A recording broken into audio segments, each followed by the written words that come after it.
Hello hello. Bhavani గారండి? Hello. Bhavani గారండి, అవునండి. నేను సుమన్ టీవీ అందమైన జీవితం ప్రోగ్రాం నుంచి అండి. మేడం. భవానీ గారు, ఫ్రీ చెప్పండి మేడం. ఫ్రీగా ఉన్నారా? మాట్లాడొచ్చా? మాట్లాడచ్చు. రైట్, నాతో పాటు డాక్టర్ కళ్యాణ్ చక్రవర్తి గారు కూడా ఉన్నారు. ఒక్కసారి మాట్లాడండి. ఓకే అండి, మాట్లాడండి. ఏంటి భవానీ గారు చాలా డల్ గా మాట్లాడుతున్నారు? ఏమ్మా? నా భర్తని చాలా బాధ పెట్టాను సార్. నా భర్త గారు ఇల్లు విడిచిపెట్టి వెళ్ళిపోయారండి. అయ్యో, ఏమైందమ్మా? ఎక్కడి నుంచి మాట్లాడుతున్నారు మీరు? నేను రాజమండ్రి నుంచి మాట్లాడుతున్నానండి. ఎంతకాలం అయిందమ్మా అతని ఇంటి నుంచి వెళ్ళిపోయి? ఆయన వెళ్ళిపోయి 2-3 నెలలు అవుతుంది సార్. చెప్పకుండా? అవును సార్. ఏంటమ్మా అసలు ఏం జరిగింది? మీకు ఎన్ని సంవత్సరాలు అవుతుంది పెళ్ళయి? 5 సంవత్సరాలు అయిందండి పెళ్ళయి. పిల్లలు? పిల్లలు 2 పిల్లలు సార్. పిల్లలు మేడం. Okay okay. ఏంటండి కారణం ఏంటి? కారణం ఏంటంటే నా భర్త నా మాట వినాలని అనుకునేదానండి. అందుకోసం ఆయన్ని చాలా నరకం పెట్టాను సార్. అందుకని ఆయన ఇంట్లోంచి వెళ్ళిపోయారండి ఒక రోజు చెప్పా పెట్టకుండా. మాట వినటం అంటే ఏంటండి భవానీ గారు? అంటే ఇప్పుడు మా తోటకోళ్ళు చుట్టుపక్కల వాళ్ళు చెప్పడంతో నేను భర్తని గ్రిప్ లో తీసుకోవాలి, మన మాట వినాలి, అత్తమ్మ అత్తయ్య లేకుంటే ఆడపడుచు వాళ్ళ మాటలు వినకుండా నా మాటే వినాలి అనేసి నేను ఆయన్ని బాధపెట్టడం జరిగిందండి. అది ఇప్పుడు అనిపిస్తుంది కానీ నాకు అప్పుడు నేను గ్రహించుకోలేకపోయాను.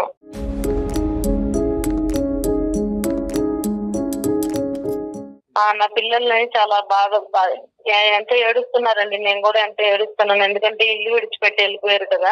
ఇక్కడి వరకు వచ్చేంత వరకు అర్థం కాదమ్మా మనకి. కానీ ఏంటమ్మా, ఏ మాటలు చెప్పేవారు, ఏం వినేవారు, ఏం అడిగి అతన్ని హింస పెట్టేవారు? ఆయన ఉన్నప్పుడు పొద్దున్నే లేచి టీ కూడా పెట్టేదాన్ని కాదండి. అంటే నా మాటే వినాలి, నాతోనే ఉండాలి, నేను చెప్పిందల్లా చెయ్యాలి అనేసి. ఇలా ఉండమని మీకు ఎవరు చెప్పారండి? నాకు మా పక్కింటి వాళ్ళు చెప్పేటోళ్ళండి, మా తోటకోళ్ళు కూడా అండి. మా తోటకోళ్ళండి ఆమె కనిపించకుండా అంతా చేసిందండి. నా కళ్ళకి కనిపించకుండా మొత్తం అంతా ఆమె చేసిందండి.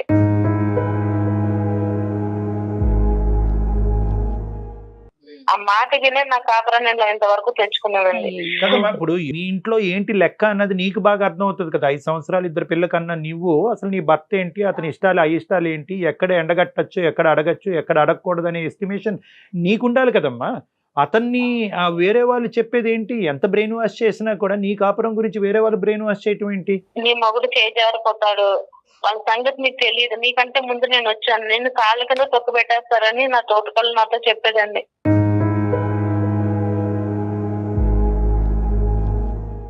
ఇలా చేస్తాను నీ మగుడు నీకు నీ మాట వింటాడు, లైన్ లోకి వస్తాడు అని చెప్పేసి అనేది. అంటే నా మాటే వినాలని, నా మాట నీ గ్రిప్ లో పెట్టుకోయి. 4-5 సంవత్సరాలు అయింది పెళ్ళయి, చూడు నా మాట ఎలా వింటున్నాను. ఏంటమ్మా ఇవన్నీ? గ్రిప్ లో పెట్టాలి ఏంటి, లైన్ లో పెట్టాలి ఏంటి, పడేటాలు ఏంటి అసలు? ఏమమ్మా, ఒక పెళ్లి అనేటటువంటి ఒక బంధం ఏర్పడిన తర్వాత గ్రిప్పులు పెట్టాలేంటి, లైన్లు పెట్టాలేంటి, లూపులు పెట్టాలేంటి? ఇవన్నీ మా బావగారు మా తోటకోళ్ళ వెనకాలే కుక్కలాగా తిరిగేటోడండి. ఆయన చూసావా నేను చెప్పినట్టు ఎట్లా చేస్తున్నాడో? 5 ఏళ్ళు అయింది, నువ్వు ఇంతవరకు కూడా నీ మగుని గ్రిప్ లో పెట్టుకోలేకపోయావు, చెప్పు చేతల్లో పెట్టుకోలేకపోయావు. ఇలా ఉంటే నేను చెప్పు కింద తొక్కు పెట్టేస్తుంది. నీ ఆడపడుచు అత్తగారు కూడా ఫస్ట్ లో నన్ను కూడా ఎంతో బాధ పెట్టారు.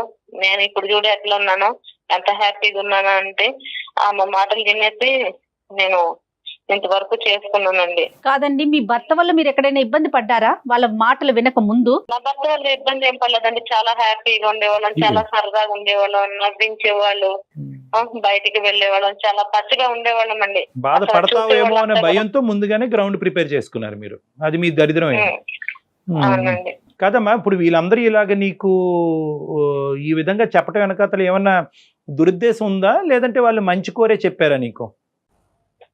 మంచి కోరినట్టే నమ్మించిందండి. నా మంచి కోసమే చెప్తున్నారని వినే కదండి నా కాపురాన్ని పాడు చేసుకున్నాను నేను. అంటే ఇప్పుడు 2 నెలల క్రితం అతను వెళ్ళిపోవడంతో వీళ్ళందరూ ఆనందపడుతున్నారా? వీళ్ళందరూ ఆనందపడుతున్నారు. నా తోటకోళ్ళు నాతో మాట్లాడట్లేదండి. చాలా మాట్లాడినా కూడా చాలా చులకనగా చూస్తుంది ఇప్పుడు. కదా, ఎక్కడున్నారమ్మా మీ ఆయన? ఎక్కడున్నారు? పోలీస్ కంప్లైంట్ ఏమన్నా ఇచ్చారా? ఎక్కడున్నాడు? ఎక్కడ వాళ్ళ ఇంటికి పోయాడా? ఎక్కడున్నాడు? ఇంతకు ముందు ఒకసారి అలాగే వెళ్ళిపోయారండి, తిరిగి వచ్చారు. అప్పుడు నేను మాట్లాడలేదు, పిల్లలతో ఫోన్ చేపించి మాట్లాడితే వచ్చారు. ఎక్కడున్నా అంటే ఏం చెప్పలేదు, వచ్చారు. ఇంతకు ముందు గతంలో ఇప్పుడు వెళ్ళిపోయిన తర్వాత నేను ఇంకా ఫోన్ చేయలేదండి. మరి యోగక్షేమాలు తెలుసుకోవాలి కదా, అతను ఎలా ఉన్నాడు, అసలు ఉన్నారా అంటే సారీ ఆయన ఉన్నారో లేదో అని భయం అండి. ఒకప్పుడు ఎంతో సంతోషంగా ఉండేవాడు అండి. ఆ మాటలు ఎంతో నాశనం చేశాడు.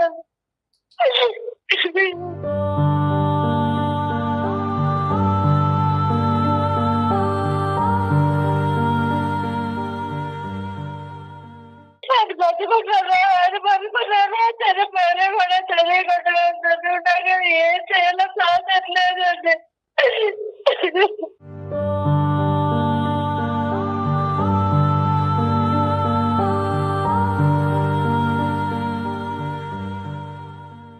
భవానీ గారు ఫస్ట్ ఇప్పుడు ఒక్క నిమిషం అమ్మ, ఒక్కసారి నిన్ను కంట్రోల్ చేసుకున్న ఒక్క మాట ఆలకించు. ఇప్పుడు ఏ కారణం చేతి జరిగింది అనేది ఫస్ట్ ప్రయారిటీ కాదు, దాని గురించి మనం మాట్లాడుకుందాం, అది సెకండరీ.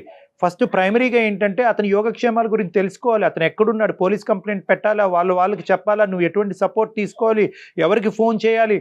ఇప్పుడు వరకు అతనికి నువ్వు ఫోన్ చేయకపోవటం ఏంటమ్మా? ఆయన మాటలు విని అతన్ని ఎంత బాధ పెట్టారంటే, వచ్చిన దగ్గరకు వచ్చినా కూడా అన్నం కూడా పెట్టేదాన్ని కదండి. ఎంత బాధ పెట్టాను నాకు ఇప్పుడు అర్థమవుతుందండి. మనిషి దూరం అయ్యాక ఆలోచిస్తూ నేను ఎంత మూర్ఖంగా ఉన్నానో నాకు ఇప్పుడు అర్థమవుతుందండి.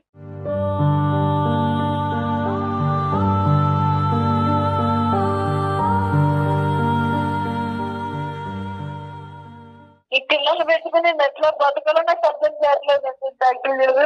అమ్మ ఇప్పుడు ఫస్ట్ అండ్ ఫార్మోస్ట్ అతను ఎక్కడున్నారు, ఎలా ఉన్నారో దాన్ని కనుక్కోవటం అనేటటువంటిది ఇంపార్టెంట్. అది మీరు కనుక్కున్నా మాకు అతని నెంబరు, అతను వాళ్ళకి సంబంధించినటువంటి వాళ్ళ నెంబర్ ఇచ్చినా కూడా మేము కూడా మా టీం ద్వారా మేము కనుక్కునే ప్రయత్నం చేస్తాం. ఇప్పుడు అతను వెతికేటటువంటి ప్రయత్నం, అతను వేరే అబౌట్స్ ఏమైనా తెలిసినాయా, దానికి మా సహకారం ఏమైనా కావాలా అని అడుగుతున్నానమ్మా.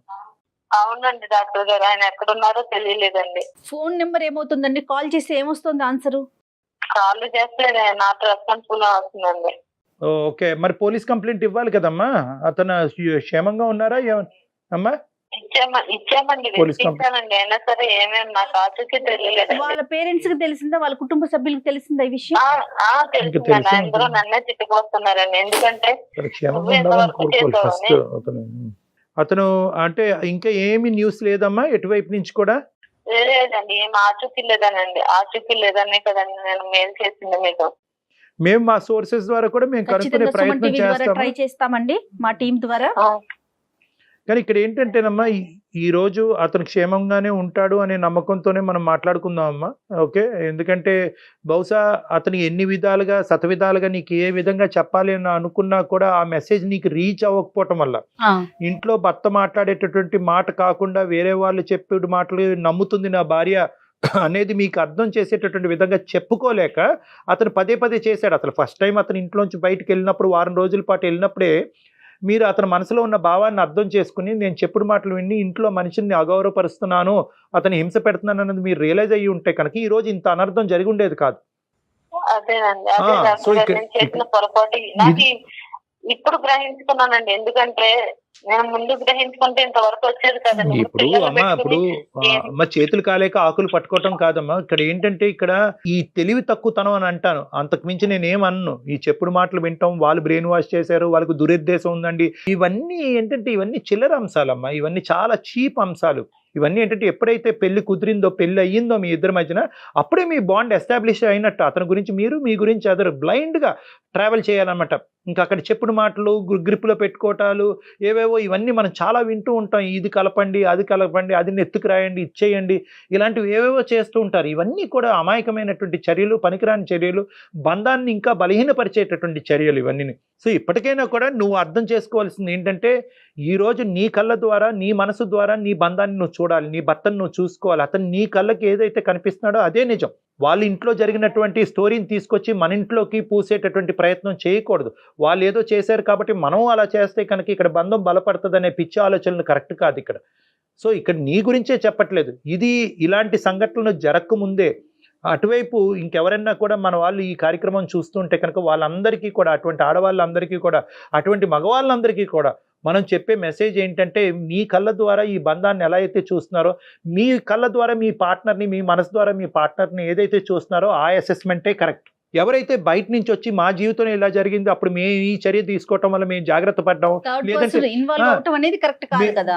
ఇన్వాల్వ్ అవ్వటం కరెక్ట్ కాదు. అదొకటిని, మేము ఈ చర్య తీసుకోకపోవటం వల్ల మా జీవితంలో ఈ అనర్థం జరిగింది కాబట్టి నువ్వు తొందరగా ఈ చర్య తీసుకో అంటే కనుక వాళ్ళు మంచి ఉద్దేశంతో చెప్పినా దురుద్దేశంతో చెప్పినా అక్కడ ఫిల్టర్ మెకానిజం అనేటటువంటిది, అక్కడ వారధి అనేటటువంటిది మీ ఆలోచన శైలి, మీ ఆలోచన శైలి, మీ అనుభవాలు, మీ భర్తతో మీకు ఉండేటటువంటి బాండింగ్ వల్ల మీరు అది ఫిల్టర్ చేసి అప్పుడు మీరు ఏదైనా రియాక్ట్ అవ్వకండి. అంతేగాని వాళ్ళు ఇది చెప్పారండి కాబట్టి ఇది నేను చేసేసానంటే కనుక ఇప్పుడు సఫర్ అవుతుంది ఎవరు బాధపడుతున్నారు? మీరు, మీ పిల్లలు బాధపడుతున్నారు.